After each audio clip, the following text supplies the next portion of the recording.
All right, there it is. So everything else went well. I did this one first because the crescent wrench, I could get it up there, lock pliers, I could get it up in there. Sorry, lock pliers, not crescent, lock pliers. I recommend a small pair of lock pliers to hold the back side of the bolt. And it got that one in first. That I just left that connected from when I took it apart. Then I ended up doing this one right here, and then the top one right there, and I was putting about 42 pounds of torque on each one of these three.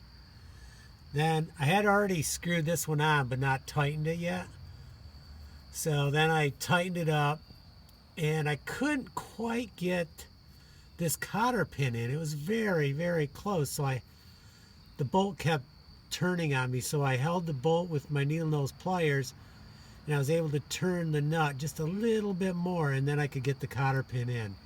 I didn't want to go to the next size down because it's quite a bit smaller. So there it is, it's in. So now I was thinking I had to take the wheel off, but I didn't have to. So I had loosened up the lug nuts, so I need to tighten them back up. I need to look up the foot pounds for them. I can't remember. I think it's 80. I don't even go by what I say. I need to Google it or YouTube it and find out before I do it. I should know because I've done it before, but I just don't remember, so I need to check that out.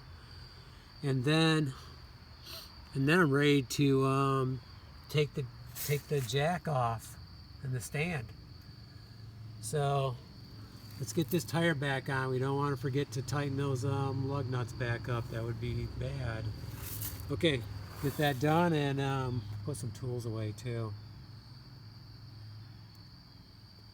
And then maybe I'll do a little Z-zip on it too underneath. I've done it a few times, but I want to get a good coating on here before winter.